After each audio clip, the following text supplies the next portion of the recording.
What's up? It's Ben from WOD Prep, and I'm here to help you get your best score on CrossFit Open Workout 21.2. 21.2 is 17.1. If you've been doing CrossFit for a few years, there's a good chance you've already done this workout.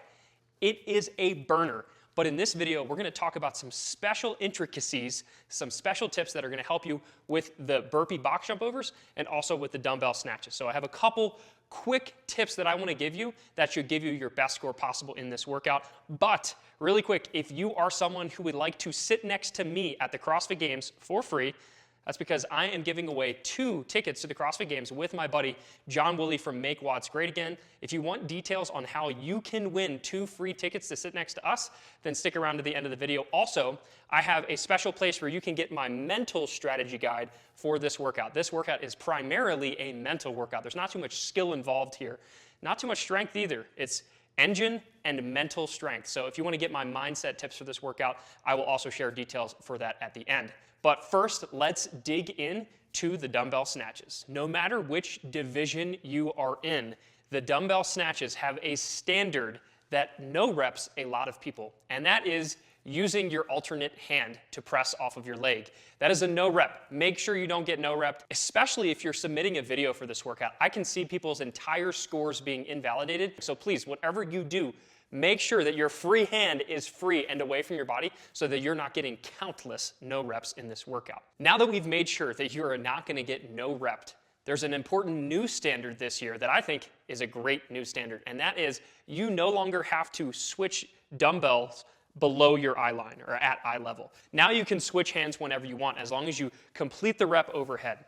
So what I am suggesting for almost everyone is to find a rhythm and a cadence that allows you to switch the dumbbell on the way down. So that means you can switch overhead if you're really comfortable with it, or you can switch down below your body. But the bottom line is if you are able to touch and go these reps, you will get through this workout so much faster and so much further than the person who needs to actually set the dumbbell down. If this dumbbell is heavy for you, depending on your division, it's totally acceptable for you to put the dumbbell down. You just have to make sure you're not wasting time in between each rep. You don't want to put the dumbbell down and then have to stand up and bend all the way back over to switch hands. You want to make it as fast as possible, which is why for almost everyone, I'm suggesting a touch and go. Make sure that both heads of the dumbbell hit. I personally will be switching the dumbbell above my head because it feels comfortable for me, but there is no way to coach this other than saying you need to practice with your dumbbell for quite a few reps before this workout to make sure that you understand what it feels like to switch hands mid-air.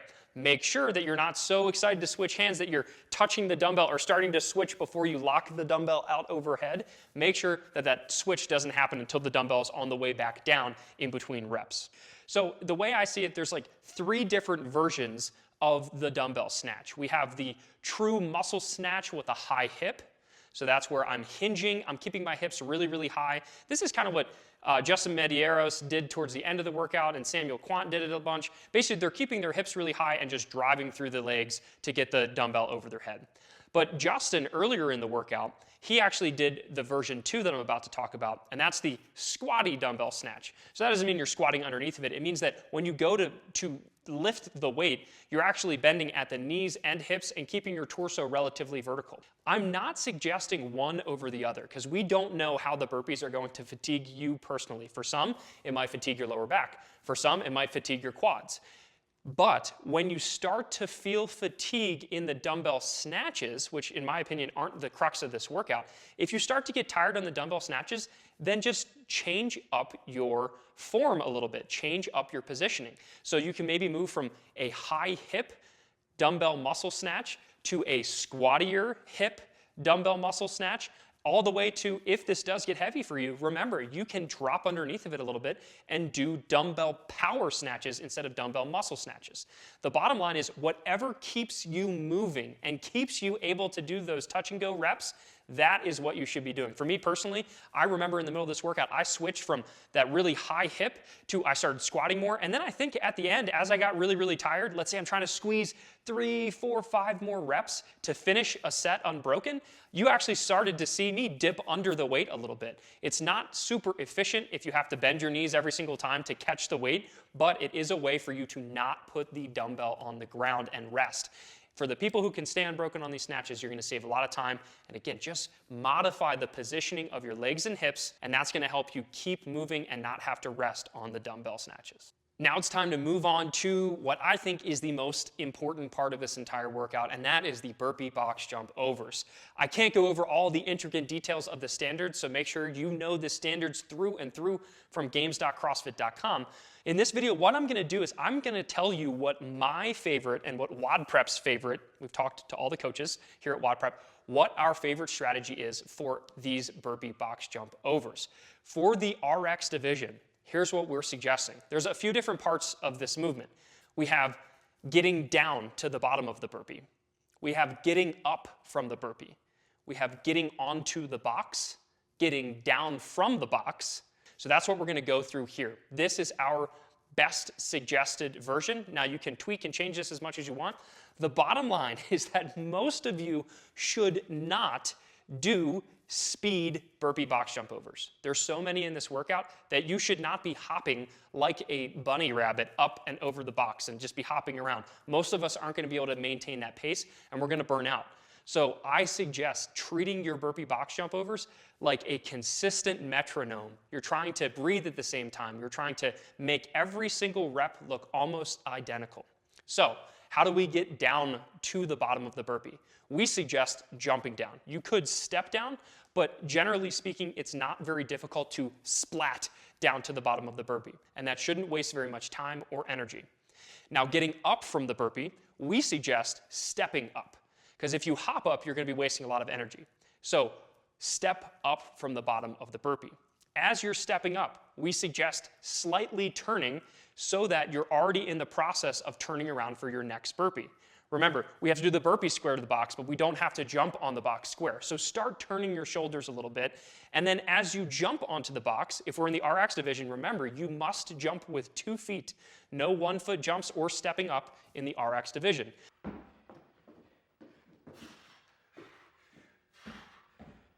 So use your hands. You're not using your arms too much. Even the snatches, your shoulders won't get too tired. So use your hands to jump up on that box as you're starting to turn. When you're on top of the box, try to keep your hips nice and low. There is no reason to stand up on top of the box. It's just a big waste of energy. So don't do it. Keep your hips low. And then getting down from the box, this is where we step down. And I promise you, you're going to save a lot of energy stepping down from the box rather than jumping down. Sure, a jump down is a little bit faster, but you could burn yourself out. And ideally, if you're stepping down, it's either to the side or backwards so that you're already squared to the box and ready to go into your next burpee. And just like we said, that burpee, you should splat down, ideally. If you need to step down, it is okay, but we suggest jumping down, stepping up, jumping up, stepping down. I know it's crazy, and I know it's weird, and there's a bunch of different versions that we can add on. We can play with all kinds of different combinations of this, but watch this video, practice for yourself, and if you can nail this specific order of operations, it's a great way to keep that heart rate low and to not do more work than you need to and move through these burpee box jumps efficiently. One more tip for the burpee box jump overs is I want you to tape or chalk where your hands should go. Here's what I mean. A lot of times when people, let's say I'm finishing a rep, I jump up to the box, I come down. A lot of times when we're tired, we'll have a tendency to put too much space between us and the box because we're afraid to hit our head. But the issue with that is now I've created a ton of space that I either need to jump or need to take an extra step before I can jump onto the box. We don't want that. So I'm going to get into my burpee position. I'm going to make sure that I have space where my head's not going to hit. And then from here, I'm not too far away from the box. Then from here, I'm just going to add tape where my palms can go. Here's where this becomes valuable. And again, I would do this on both sides. I'm tired. All I need to do is, boom, get my hands on those pieces of tape. And I know that that's going to be far enough away where my head's not going to hit, but it's not going to be so far away that I'm causing myself to do extra work. I know it seems small, but this will really, really help you make those burpees very efficient. When it comes to the burpee box jump, there are 3 major mistakes that I think a lot of people will be making. I sort of mentioned it earlier, but mistake number 1 is jumping up onto the box with 1 foot. It's really easy when we're doing these burpees, especially when there's a spin involved, to accidentally prance our way up to the box. So just Even if it means clicking your heels together when you jump up onto the box, that's what I do when I'm doing burpees over the bar, and I also use it sometimes when I'm doing burpee box jumps. Just kind of clicking your heels together on the way up helps it make sure that your feet look like they're jumping together. That's the most important part here. Mistake number 2 is coming out like a rabbit. You are not a rabbit. Freaking spider monkey. You are not Justin Medeiros. You are not able to do these burpees at 100% effort the whole time. So please don't start that way and then fizzle out. I would much rather you keep a consistent pace. So unless you have an incredible engine and incredible burpee endurance, then that's probably not what you should do.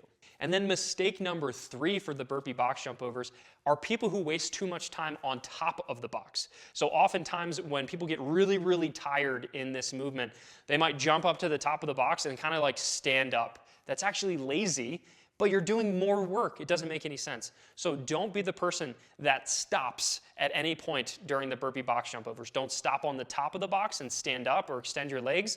Try to keep those hips nice and low. And if you can prevent it, try not to stop at the bottom of your burpee. I know that is a convenient resting position, but if you can just stay consistently moving in the burpees, that's so much better than trying to go fast and then needing to take big breaks. It's the people who don't take any rest during any of the burpees that will get the best score possible. Now let's talk about pacing for this workout. I know I've already touched on it a couple times, but when it comes to pacing this workout, you must prevent yourself from going too fast in the beginning and also prevent yourself from going too slow at the end. The people who will get the best scores on this workout, the normal human beings like you and I, our goal is to find a pace that is manageable. It's gonna feel easy in the beginning, and then it's gonna feel difficult at the end, and then at the very end, whether that means you're about to tap out at the 20-minute time cap, or if you're on the verge of finishing, maybe heading into that last round, that's when it's time to put the pedal to the metal and really feel the burn. That's where all those burpee standards can kind of go out the window, and you can hop over that box. If you feel like you can push it at the end, then by all means, please push it to get the best score possible. But the biggest mistake here from a pacing perspective are the people who start out the burpees and the snatches way, way too fast. They almost forget to breathe, they're going so fast, and then they realize that this is a much longer workout than they were expecting. Coach, why is my heart rate so high? I was holding my breath the whole time so I could go faster. So start slower than expected, maintain even through the part where it really, really burns, like that 6, 7, 12-minute range, and then towards the end of the workout, pick it up and put the pedal to the metal for that last round and a half, and that's how you're gonna get the best score from a pacing perspective in this workout. So last but not least, if you happen to be in the equipment-free division, I'm actually gonna make a special little video just for you about how you can figure out those hang squat snatches, because those are gonna be a little tricky for some people, but I'm not gonna talk about it in this video. I have a whole separate video for you. If you would like the video about the equipment-free division, or if you're someone who's interested in the RX and Scaled and Foundations mental prep video, then go to wadprep.com/open, make sure you're on our email list, and then I will be sending an email to you with all of those juicy details. So again, a mental prep video. I'm gonna have some additional videos to help the people in the equipment-free division figure out how to master those movements. And if you are someone who's looking to sit next to me at the CrossFit Games, and even more importantly, this guy, Make WODs Great Again's very own John Woolley. If you want to sit next to us at the CrossFit Games, I have 2 free tickets that you can win. Click the link in the description below or in the top comment. The URL is gleam.io/a whole bunch of stuff, but you can enter to win by doing a bunch of free things like subscribing to Make WODs Great Again on YouTube, subscribing to my email list, or donating to my brand new nonprofit 1% for Fitness. Do all of those things, and you might actually have a really good shot of sitting next to me and John at the CrossFit Games. So I hope that you like this video. In the comments below, let me know, what did you get on 21.1, and what is your goal for 21.2? Leave it in the comments below. I can't wait to hear from you. I try to comment on everything that I possibly can, and I will see you in the next week. Peace. Oh, this feels kind of nice. Yep, give me a couple seconds, coach. 1.1, 1.11,